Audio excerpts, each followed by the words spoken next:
자, 어떻게 학생 여러분 좀 휴식을 좀 취하셨나요? 자, 이어서 우리 사회복지 실천 기술론 문제 풀이를 시작을 하도록 하겠습니다. 우리 전 시간에는 우리 19회 사회복지사 1급 시험 19회 사회복지 실천 기술론의 문제 출제 경향에 대해서 한번 쭉 살펴봤어요. 그래서 큰 카테고리로 모델, 또 가족을 대상으로 하는 실천 기법, 또 집단을 대상으로 하는 실천 기법, 또 그리고 사회복지 실천의 기록과 평가, 이렇게 세 파트로 나눠진다. 그래서 큰 숲을 보면서 19의 그 기출 문제의 어떤 출제 경향에 대해서 쭉 한번 살펴봤고요. 그동안에 이제 1에서부터 19회에 걸쳐서 문제 출제 유형에 대해서 이렇게 쭉 한번 살펴봤는데요.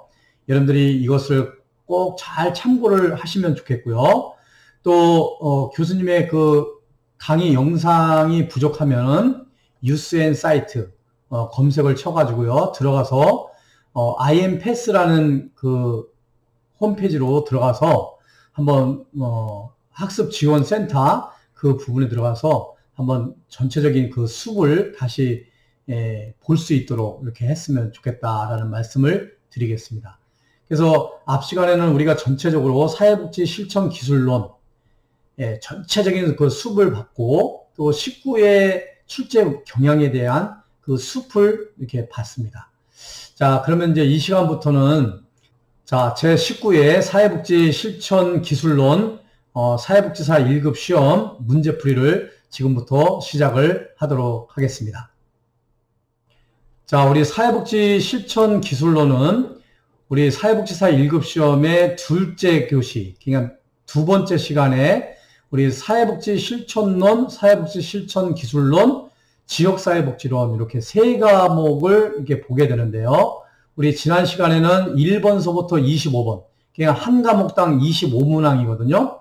지난 시간에는 우리 사회복지 실천론 1번서부터 25번까지 문제를 풀이를 했습니다.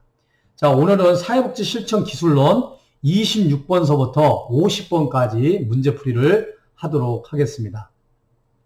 자, 26번 한번 읽어보겠습니다. 다음에서 설명하는 집단의 치료적 효과는, 그래서 이것은 한번 지문을 잘 읽어보면 답이 나와요. 집단 내 상호작용 과정에서 그동안 해결되지 않은 원가족과의 갈등에 대해 탐색하고 행동 패턴을 수정할 기회를 갖게 된다. 요거에 해당되는 치료적 효과는 뭐냐? 자, 원가족과의 갈등에 대해서 탐색하고 행동 패턴을 수정할 수 있는 기회를 갖게 된다. 1번 정화, 일반화, 희망 증진, 이타성 향상, 재경험의 기회를 제공한다.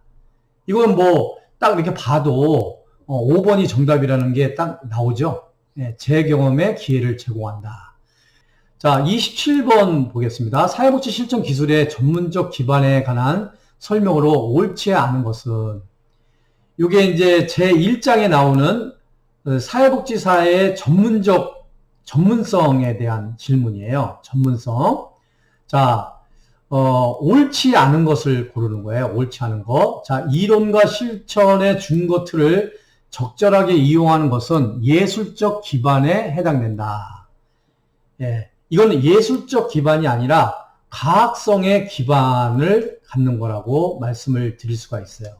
그래서 1번은 예술적 기반이 아니라 과학성의 기반, 과학적 기반에 해당되는 것이기 때문에 이게 틀린 내용이라고 할 수가 있겠죠. 이론과 실천은 예술성하고는 관계가 없죠. 이론과 실천의 증거틀은 과학적 기반이다 라고 할 수가 있겠습니다. 자, 28번 보겠습니다. 자, 28번은 집단 유형별 특성에 관한 설명으로 옳지 않은 것은, 이 집단을 대상으로 하는 사회복지 실천 기술에 있어서 집단 유형에 대해서 나오는 거예요. 그 지문을 한번 읽어보면요. 자, 1번. 우리 집단의 유형에 여러 가지가 있어요. 뭐 지지집단, 성장집단, 치료집단, 뭐 교육집단, 자주집단 이렇게 있는데 이 28번의 문제 같은 경우는 집단 유형에 대해서 여러분들이 개념을 잡고 있으면 쉽게 풀 수 있는 문제라고 할 수가 있겠어요. 이 문제는 아주 중요한 개념이니까요. 여러분들이 이 집단의 유형에 대해서 잘 알아두실 필요가 있어요. 자, 먼저 지지집단. 지지집단은 서로 지지해준다라는 의미에서의 지지집단이에요. 유사한 문제와 욕구를 가진 사람들로 구성하여 유대가 빨리 형성이 되는 거예요. 그러니까 동일한 치매 환자 아니면 암 환자들이 모여있는 집단, 이런 것을 지지집단이라고 해요. 유사한 문제와 욕구를 가진 사람들이 구성된 것을 지지집단이라고 할 수가 있겠죠. 자, 성장집단은 성장을 위한 집단이에요. 성장을 위한 집단. 요 개념을 딱 가지고 있다면 요거 쉽게 풀 수가 있겠죠. 성장집단은 집단 참여자의 자기 인식을 증가시켜 개인의 잠재력을 최대화하는데 초점을 둔다. 이 성장을 하는데 목적을 두는 거. 이게 맞는 얘기죠. 자, 세 번째, 치료집단은 말 그대로 치료를 위한 집단이에요. 성원의 병리적 행동과 외상 후 상실된 기능을 회복하는데 초점을 둔다. 이게 맞는 얘기죠. 자, 4번, 교육집단이에요. 교육집단은 그야말로 이제 교육을 하기 위한 집단이에요. 그러니까 여러분들과 교수님과 형성된 지금 우리 전공심화반이 요 교육집단인 거죠. 교육집단. 교육집단이면서 어떻게 보면 성장집단이기도 해요. 여러분들 같은 경우는. 자, 교육집단은 지도자가 집단 성원의 문제와 욕구를 해결하기 위해서 필요한 기술과 정보를 제공한다. 이게 교육집단에 해당되는 거죠. 여러분들 지금 실습 세미나 수업을 하고 있는데요. 교수님이 여러분들에게 필요한 기술과 정보를 제공하는 거잖아요. 사회복지사 1급 시험 준비를 시켜주는 거잖아요. 또 사회복지사 1급 시험을 준비하기 위해서 이렇게 문제풀이도 해주고 또 그동안에 이제 문제 출제 경향에 대해서도 설명을 해주고 그렇기 때문에 이런 것을 교육집단이라고 할 수가 있겠죠. 이 자조집단, 5번의 자조집단은요, 스스로 잡자 도울 조자예요. 그러니까 자조집단이라는 것은 스스로 돕는 집단을 자조집단이라고 해요. 그래서 이 자조집단은 이제 어떤 자치기구를 얘기하는 거죠. 그래서 자조집단에서는 전문가가 의도적으로 집단을 구성하여 정서적 지지와 문제 해결을 지원한다. 이런 건데, 이 자조집단은 전문가가 의도적으로 집단을 구성하지 않아요. 스스로 자자잖아요.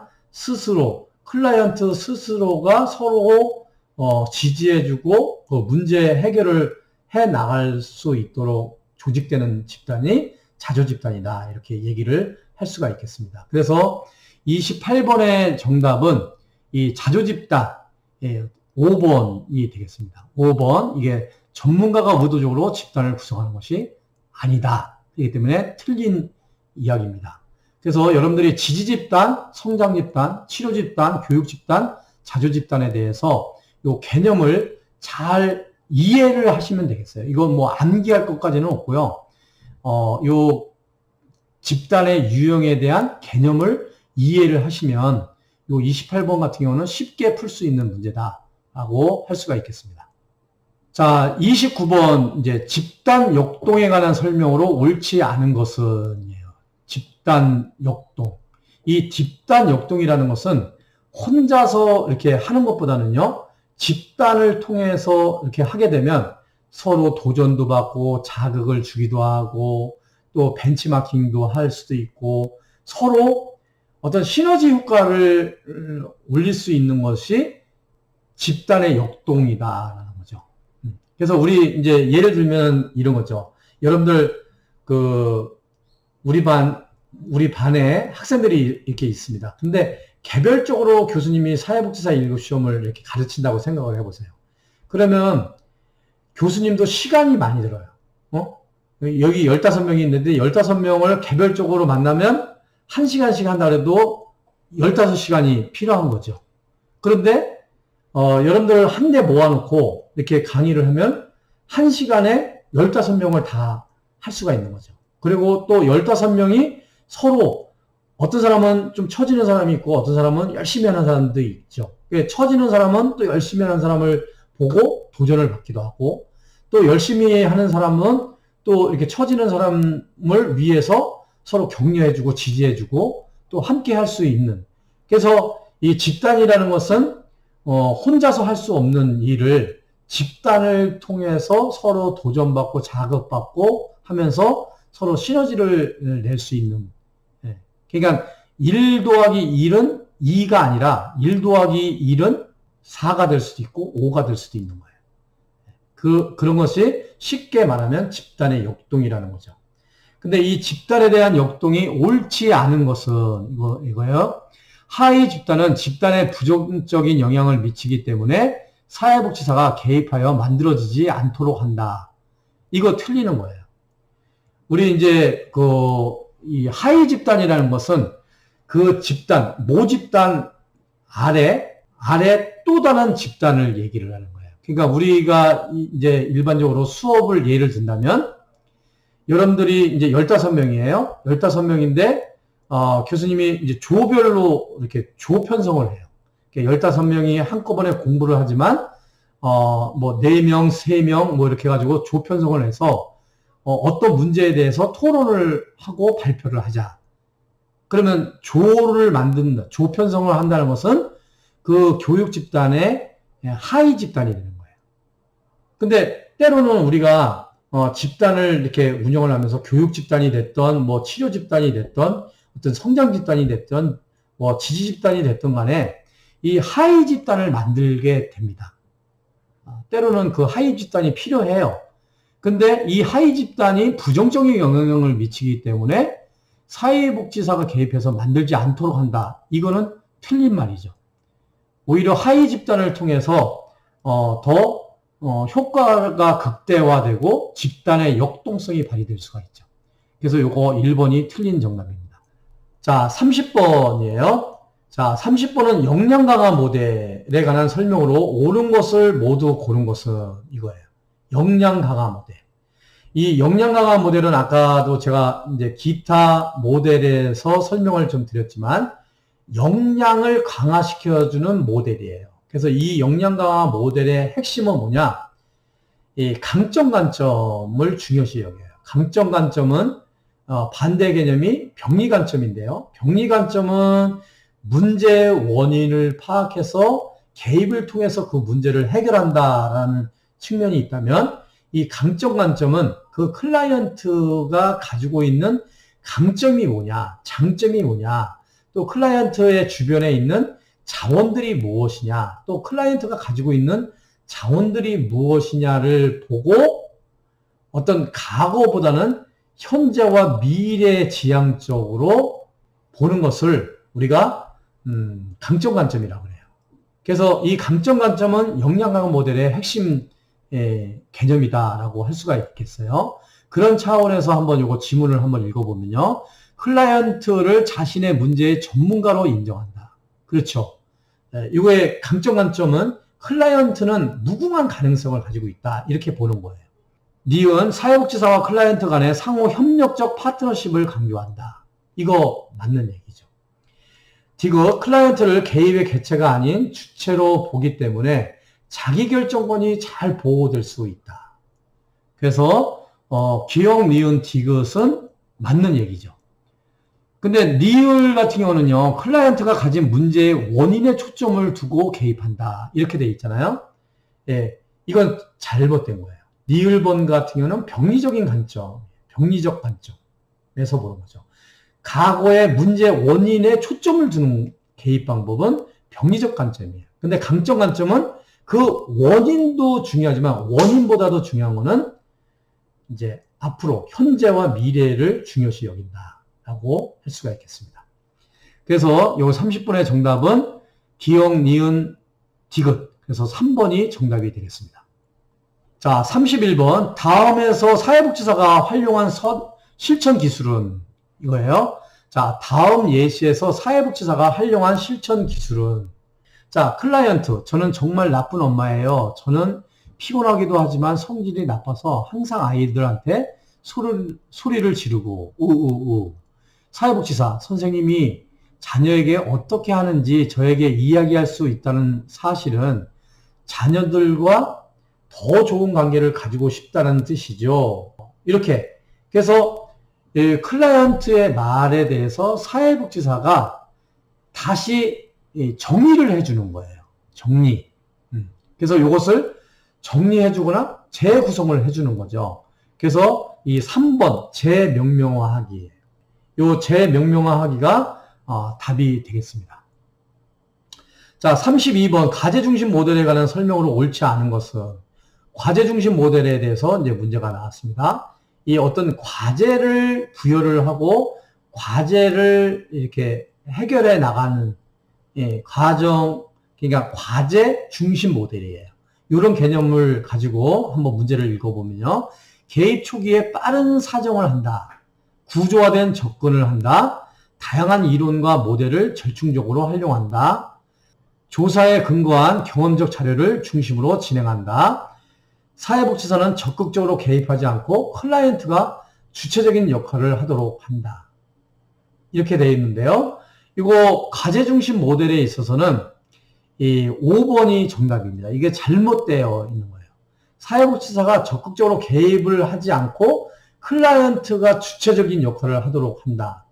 이것은 아까 설명한 것처럼 역량 강화 모델 뭐 이런 데에서 활용하는 기법이 되겠고요. 과제 중심 모델에서는 이 사회복지사가 클라이언트한테 과제를 부여함으로써 그 과제를 하나씩 풀어가면서 개입하는 그런 기법을 과제 중심 모델이라고 할 수가 있겠거든요. 그래서 이 사회복지사가 적극적으로 개입하지 않고 클라이언트가 주체적인 역할을 하도록 한다는 틀린 설명이라고 할 수가 있겠습니다. 그래서 32번의 정답은 5번이 되겠습니다. 자, 다음은 33번. 단기 개입을 특징으로 하는 사회복지 실천 모델을 모두 고른 것은, 이 단기 개입이 있고요. 장기 개입이 있어요. 단기 개입은 통상 뭐 2, 3개월 안에 이제 끝나는 그런 개입을 길어봤자 그런 것을 단기 개입이라고 그러고요. 장기 개입은 장시간 동안 그 6개월 이상의 그런 기간을 가지고 개입을 하는 것을 장기 개입이라고 이렇게 이야기를 할 수가 있는데요. 이 33번의 문제는 총체적인 그 모델에 대한 질문인데요. 여기서 이제 장기 모델이 무엇이냐를 한번 고르면 될 것 같아요. 과제 중심 모델, 위기 개입 모델, 해결 중심 모델, 또 정신역동 모델 이렇게 있는데요. 과제 중심 모델은 단기 개입이에요. 단기간에 어떤 과제를 중심으로 해서 하는 거고요. 위기 개입 모델은 더더군다나 위기에 개입을 하는 모델이기 때문에 완전히 단기 개입 모델이고요. 해결 중심 모델도 단기 개입 모델이에요. 근데 정신역동 모델, 니을번 같은 경우는 장기에 걸쳐서 과거서부터 현재 미래를 이렇게 개입하는 그런 모델이기 때문에 이건 장기 개입이라고 할 수가 있어요. 그래서 기역, 니은, 디귿. 그래서 3번이 정답이 되겠습니다. 자, 3번 해결 중심 모델에 관한 설명으로 옳지 않은 것은 이에요. 한번 쭉 읽어보면요. 해결 중심 모델. 해결을 중심으로 하는 모델이다. 이렇게 개념을 잡고 하면요. 이 해결 중심 모델의 주요 기법은 질문을 통해서 해결을 하는 것이다 라고 여러분들 좀 이해를 하시면 좋겠어요. 그래서 사회복지사가 클라이언트를 변화시키는 전문가가 아니라 변화에 도움을 주는 자문가 역할을 한다. 문제의 원인과 발전 과정에서 관심을 두기보다는 문제 해결 방안을 모색하는 것이 더 효과적이라고 본다. 모든 사람은 강점과 자원, 능력을 가지고 있다고 가정한다. 클라이언트의 견해를 존중한다. 이거 다 이 해결 중심 모델도 이 강점 관점에서의 그런 모델이라고 할 수가 있어요. 근데 여기 보면은 5번 클라이언트의 과거에 관해서 깊이 탐색하여 현재와 미래에 적응하도록 돕는 데 관심을 둔다. 이거거든요. 이 해결 중심 모델에서는 꼭 과거에 대한 그렇게 관심을 그렇게 깊이 주지는 않아요. 이 해결 중심 모델은 현재와 미래에 관심을 두는 측면이 강합니다. 그래서 요 34번의 정답은 5번이 되겠습니다. 자, 35번 위기게임 모델의 개입 원칙에 관한 설명으로 옳은 것은 이렇게 되어 있는데요. 위기게임 모델의 개입 원칙에 관한 설명으로 옳은 것. 요 위기개입은 위기상황에 놓여져 있는 클라이언트에 대해서 단시간적으로 개입해서 그 어떤 문제를 해결하는 모델이 위기개입 모델이에요. 그래서 옳은 것은 고르는 거예요. 자, 1번 장기적인 개입 방법을 사용한다. 아니에요. 단기적인 개입 방법을 사용해요. 2번 개입 목표는 가능한 한 포괄적으로 설정한다. 포괄적으로 안 해요. 이게 위기 개입, 그냥 어떤 위기 상황에 어떤 이게 구체성을 가지고 그 문제를 해결해 주는데 포커스를 맞춥니다. 3번 사회복지사는 비지시적인 역할을 수행한다. 아니에요. 때로는 지시적인 역할을 수행을 하기도 합니다. 4번 자, 위기 이전의 기능 수준으로 회복하도록 돕는다. 이게 정답입니다. 위기 이전의 기능 수준으로 회복하도록 돕는 거예요. 그러니까 위기개입 모델은 어떤 위기상황에 봉착해 있는 클라이언트에게 위기상황 이전으로 돌아갈 수 있도록, 회복할 수 있도록 돕는 기법이 위기개입 모델이에요. 그렇기 때문에 단기적인 그런 개입을 하게 되는 것이죠.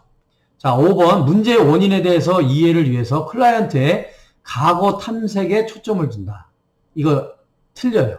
틀린 얘기입니다. 5번 같은 경우는 과거가 중요한 것이 아니라 위기 개입 모델은 그 위기 상황에 개입해서 위기 상황을 벗어나서 위기 이전 단계로 회복시켜 주는 게 주 목적이 위기 개입 모델이라고 할 수가 있겠어요.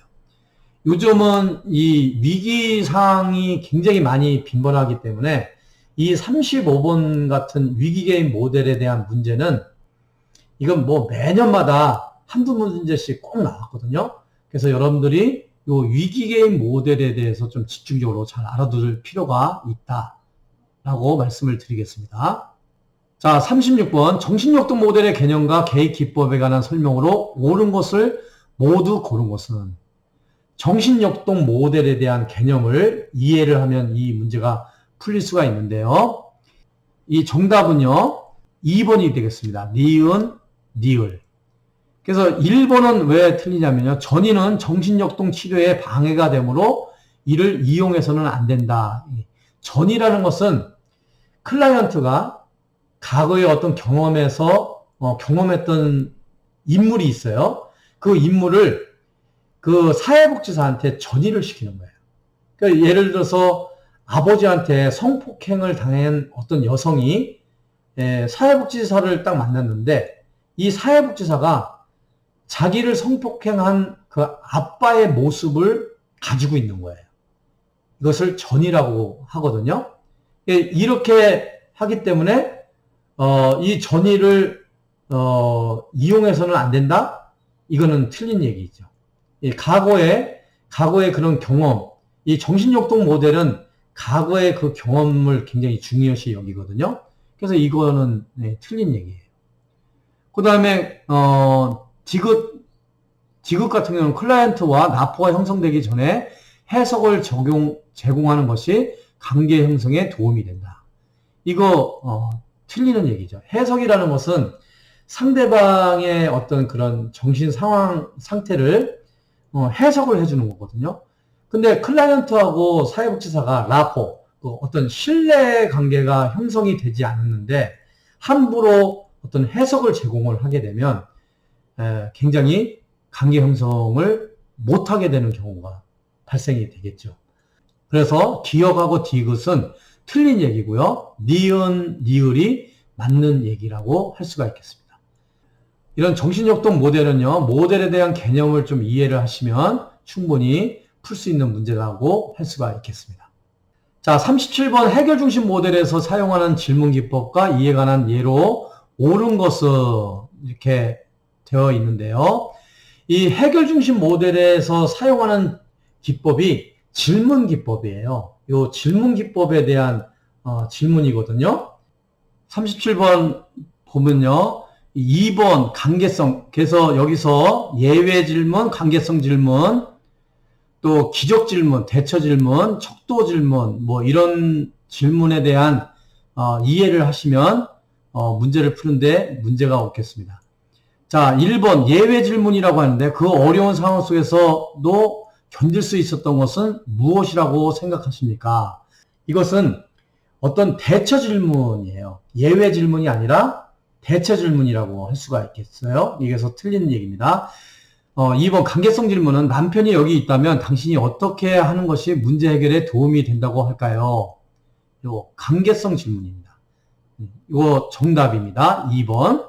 자, 3번 기적 질문. 잠이 안 와서 힘들다고 하셨는데 잠을 잘 잤다고 느낄 때는 언제인가요? 이게 이제 기적 질문이 아니라 예외 질문이에요. 그러니까 잠이 안 온다고 힘들다고 하셨는데 잠을 잘 잔다고 느낄 때는 언제인가요? 예외적인 상황은 언제인가요? 이건 기적 질문이 아니라 예외 질문에 해당되는 거죠. 자, 4번은 지난 일주일간 어떤 변화가 있었나요? 이것은 치료 면담 전 변화에 대한 질문이에요. 이거 대처 질문이 아닙니다. 자, 5번. 자, 문제가 발생되지 않았을 때는 언제인가요? 이거는 예외 질문에 해당이 되겠어요. 그래서 여러분들이 이런 관계성 질문, 또 예외 질문, 척도 질문, 대처 질문, 기적 질문에 대한 개념을 잘 이해를 하실 필요가 있습니다. 자, 38번은 인지행동 모델이라는 설명을 옳지 않은 것은 이겠는데요. 인지행동 모델, 2번 같은 경우 클라이언트의 무의식적인 행동에 관심을 둔다. 이렇게 되어 있는데요. 이 2번 같은 경우는 정신역동 모델에 대한 설명이에요. 그래서 38번의 정답은 2번이 되겠습니다. 2번.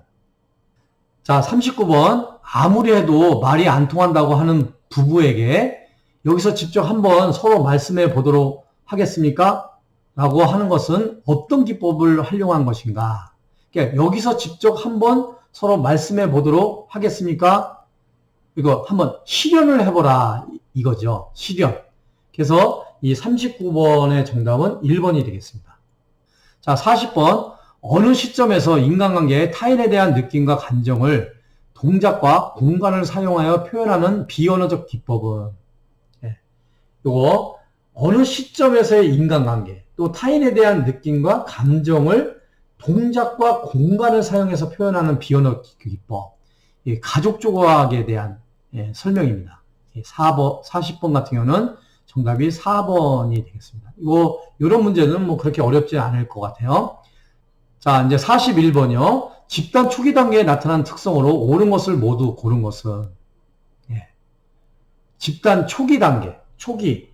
우리가 집단을 이제 형성을 하잖아요. 그러면 초기 단계에 나타나는 특징을 모두 고른 것은 집단 성원의 불안감과 저항이 높다. 맞죠?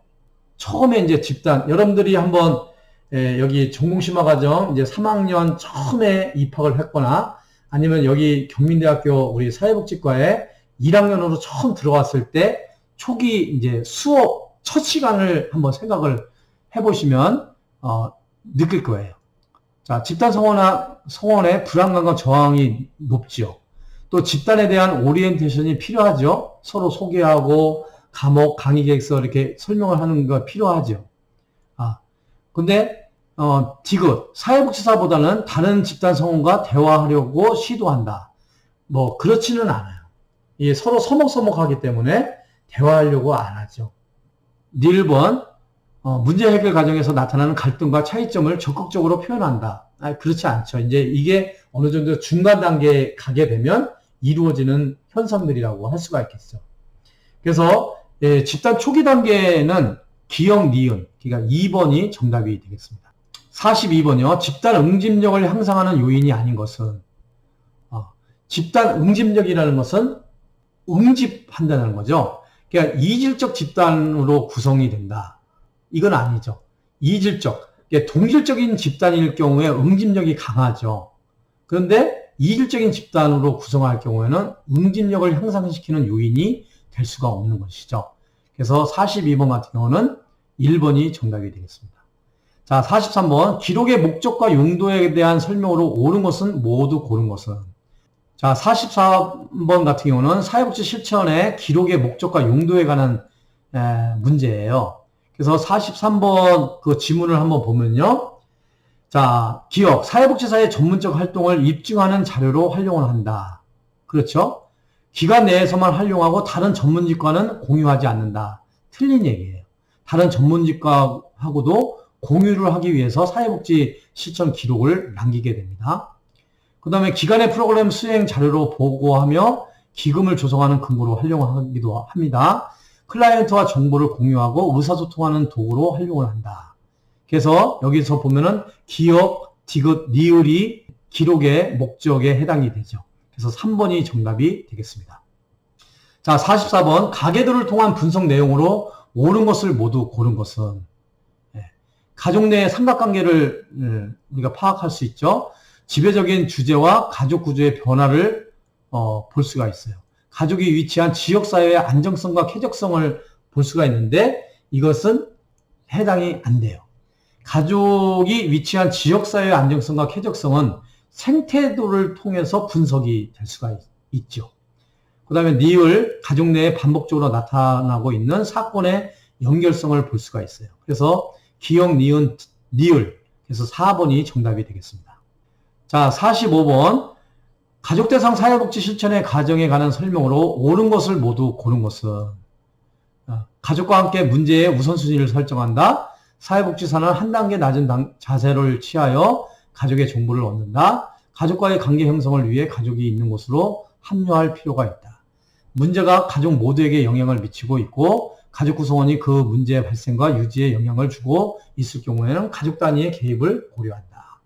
이거 다 가족 단위, 가족 대상으로 하는 사회복지 실천의 과정이라고 할 수가 있겠습니다. 그래서 정답은 5번 기억, 니은, 디귿, 리을이 되겠습니다. 자, 46번요. 가족의 문제가 개선될 때 체계의 향상성 균형이 위험하다고 판단되어 사용하는 전략으로 변화의 속도가 빠르다고 지적하며 조금 천천히 변화하라고 하는 기법. 이건 뭐 문제에서 정답이 딱 나오죠. 변화의 속도가 빠르다고 지적하면서 조금 천천히 변화하라고 하는 기법.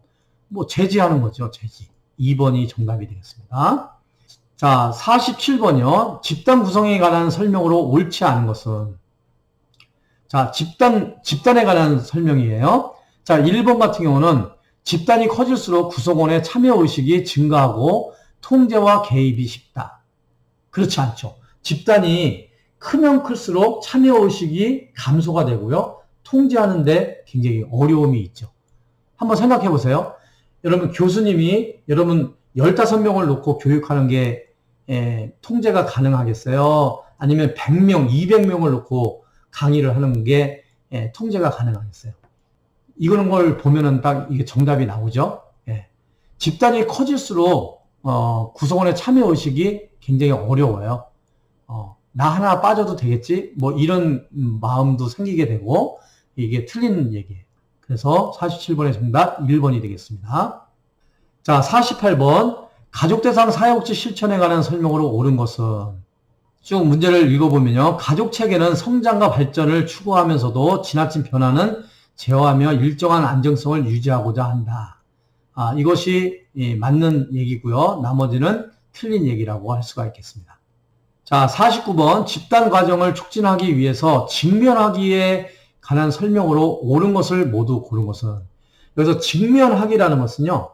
직면한다는 것은 그 클라이언트의 말과 행동이 일치하지 않을 때, 조금 전의 얘기와 지금의 얘기가 서로 일치하지 않을 때 어떤 것이 옳은 거예요? 이렇게 물어보는 것을 우리가 직면하기다라고 합니다. 그랬을 때 이 직면하기에 관한 설명으로 옳은 것을 모두 고른 것은, 이 직면하기는 시작 단계에서 가장 많이 쓰는 기법이다? 그렇지 않아요. 이거는 직면하기에는 어떻게 보면은 굉장히 저돌적으로 물어보는 질문이거든요. 당신은 왜 아까 얘기한 거하고 지금 얘기한 거하고 달라요? 이렇게 하는 거거든요. 그러니까 이 시작 단계에서부터 이렇게 직면하기에 들어가 버리면 관계 형성이 안 되죠. 이게 틀리는 얘기입니다. 그 니은 집단 성원이 아직 인식하지 못했던 부분을 볼 수 있도록 한다. 이거 맞는 얘기고요. 말과 행동의 불일치를 밝히고 이를 해결할 수 있도록 원조한다. 행동을 구체적으로 지적하고 집단에 미치는 영향을 설명한다. 그래서 니은, 디귿, 리을이 정답이 되겠습니다. 그래서 4번이 정답입니다. 자, 마지막으로 샤티어의 의사소통 유형에 관한 설명으로 옳은 것을 모두 고른 것은 이렇게 되어 있는데요. 샤티어에 대한, 샤티어가 말하는 의사소통 유형에 대해서 관한 질문이에요. 그래서 여기서 보면은 다른 것은 다 맞는 얘기입니다. 맞는 얘기인데 디귿, 가족생활 주기는 역기능적 의사소통 유형에 영향을 미친다. 이 가족생활 주기와 의사소통의 유형은 관계가 없습니다. 그래서 디귿은 옳은 얘기가 아닌 것이죠. 그래서 정답은 기역, 니은, 리을이 이 사티어가 말하는 의사소통 유형에 관한 설명이고요. 디귿은 아닙니다. 그래서 50번의 정답은 4번이 되겠습니다. 자, 이상과 같이 여러분들과 함께 오늘 사회복지사 1급 제19회 사회복지 실천 기술론 문제를 풀어봤습니다. 여러분들 누누이 강조하지만 낙심하지 마시고요. 두려워하지 마시고 포기하지 마시고 오늘 문제를 풀어보니까 뭐 쉽잖아요. 그래서 여러분들이 더욱더 어떤 사회복지사 1급 자격증을 취득한다는 그런 마음가짐이 더욱더 불일 듯 일어나기를 바라는 마음 금할 수가 없습니다. 그래서 여러분들을 열심히 좀 하시기를 바라고요. 장시간 동안 수업 받으시냐고 수고 많이 하셨습니다. 여러분 감사합니다.